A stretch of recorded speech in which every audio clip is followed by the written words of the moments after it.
Hey guys, welcome back. Let's go ahead and take a look at how to initialize the CSR.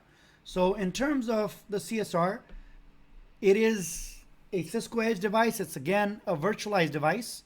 It does have interfaces a little different. It does not have the VPN concept. Instead, it does have the VRF concept. But in terms of doing the configuration, the steps are pretty much the same. The commands will be different. So with that in mind, let's go and get started with the cEdge. I'm going to go to the command prompt, log in, and start doing the config. Just like on the vEdge, we have to do the bare bone minimum, where we need to do the system config, where you have the host name, the org name, those type of things in place. Once that's done, then we can go ahead and move forward and do the IP address configuration. We do the pushing off the root certificate down to your cEdge. The only difference is we don't use WAN SCP over here. We'll use TFTP to copy it from the TFTP server. I'm going to set the same admin PC as my TFTP server. So with that in mind, let's go get started with the configuration. I am going to get in cEdge over here. That's this guy over here, and start configuring it. It is a blank one. So again, the username and password are admin and admin. It'll prompt you for a new password. I'll put it admin again. Just like we did on the vEdge. The difference over here, although it's a Cisco device, it does not use config-t, it uses config-transaction. Same concept, same type of setup. I'll go over there and do things like host name. I'll call it, depending on what they want. Let's do it based on the lab. cEdge 5. So cEdge 5. Notice how I'm doing the host name directly under the config. Once this is done, now I'll go into the system. The rest of the commands you do over here, things like system IP 10.2.2.205.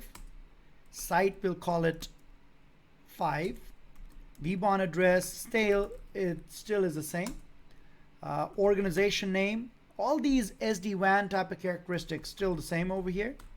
So far we've done 1 command, 2, 3, 4, 5, and inside system this is it. The last one, which is a clock time zone, is done globally. Clock time zone, the normal iOS command, GST, Gulf Standard Time +4. And just like on the other one, I do a commit. There you go, that's done. Now, one thing that is different over here is the way you set up your interfaces. Now, to set your interface up, let me bring up my magic pen. Over here, there are 3 main things that I need to do. Number 1 is the physical interface. Assign it a normal IP address, no shut type of thing, and a default route. So I'm going to do, in my case, let's check which interface I'm using. I'm going to use gig 1 initially, then I'm going to later on register it and then have the templates for gig 2 as well. So gig 1 is the one that I'm using. So let's go back over here and do it. Oops, no, not over here. What was that?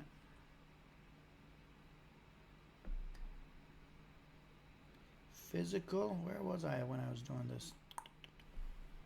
Okay, the physical interface is the first thing that I need to do, which in our case is gig 1. And it is very precise in the way it does it. So I'll show you. You need to be copy pasting the name of the interfaces. So gig 1 IP, no shut, and your default gateway. Once this is done, you need to create a tunnel interface using the same number as your gig interface.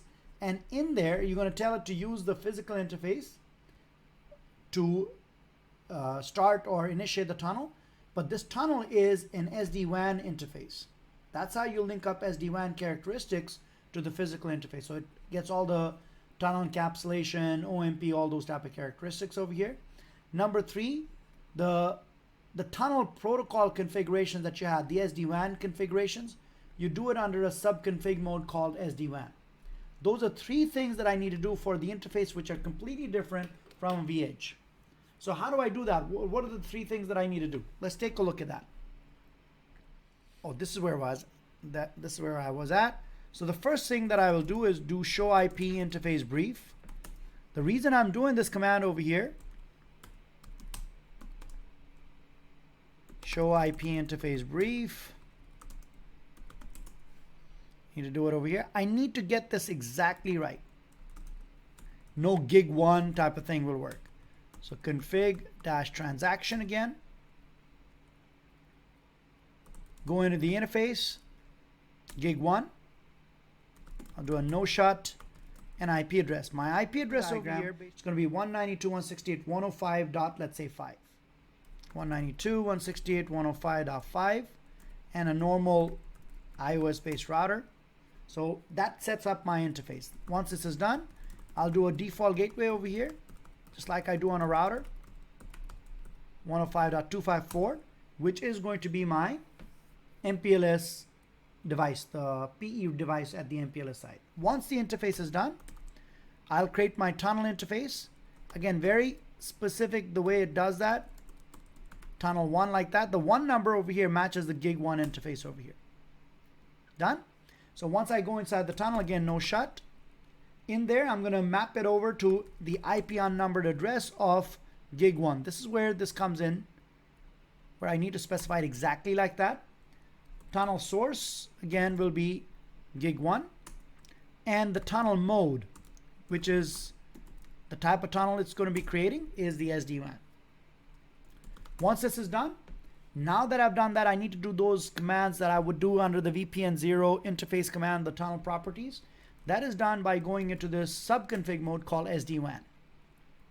Under SD-WAN, again, you need to call your interface, which is gig 1. In there, you specify that this is going to be a tunnel interface, and that's where you do your allow and all those type of things. Encapsulation is IPsec. There's an allow for, let's just do all, should take care of it. If you want, you can also, if you wanted to, you could just do the simple ones, which are SSHD and netconf. Once this is done, I can go ahead and commit this. So I'll link all of them together. At this time, I will have an IP address. I should have reachability to the other side. My tunnel is up. I'm connected. I can go over here and I should be able to ping 199.113. There you go. So my reachability is there now. I have established my first part, which is doing the skinny config on your, what do you call it? On your SD-WAN. Now, take a look at the differences over here. Because we've done this already, I don't need it again. I'll just do this as a review for you guys. First thing is the host name. No, first thing is the config transaction, which is different. Host name was, I call it cEdge 5, which is done under the global. Then you do system. I don't have the host name over here. System IP was there. Org name, site ID was there. vBond was there. This guy was taken out. This was over here. Clock, time zone, GST 4, commit. Now that this was done, now I could go ahead and do my interfaces. How did I do it? Interface gig 1, no shut, IP address 192.168.105.5, the mask. Then I create my tunnel. Very picky on that. IP unnumbered. Again, the same interface. And then tunnel source. Again, the same interface. And the tunnel mode, SD-WAN. Once the SD-WAN configuration is done, I go into my SD-WAN, my tunnel interface configuration is done. I go to SD-WAN. In here, interface, again, gig 1. It is a tunnel interface. I have set the IP address and all that type of stuff already. Allow services all. I've done the IP route and just do a commit. If you want to do the other ones as well, you could. Technically, I just said allow services all. And this is where your skinny config is done. Let's go ahead and see if we've done everything. So this was the system config. Then my interfaces, config transaction, gig interface, IP route, tunnel, SD-WAN, all done. So that takes care of my initial config. And at this point, I would be able to ping my, basically my vBond. All right, in the next video, we're going to take a look at how to do the registration of the CSR. Join me in the next video. It's a good one. It will get the CSR registered to your vManage.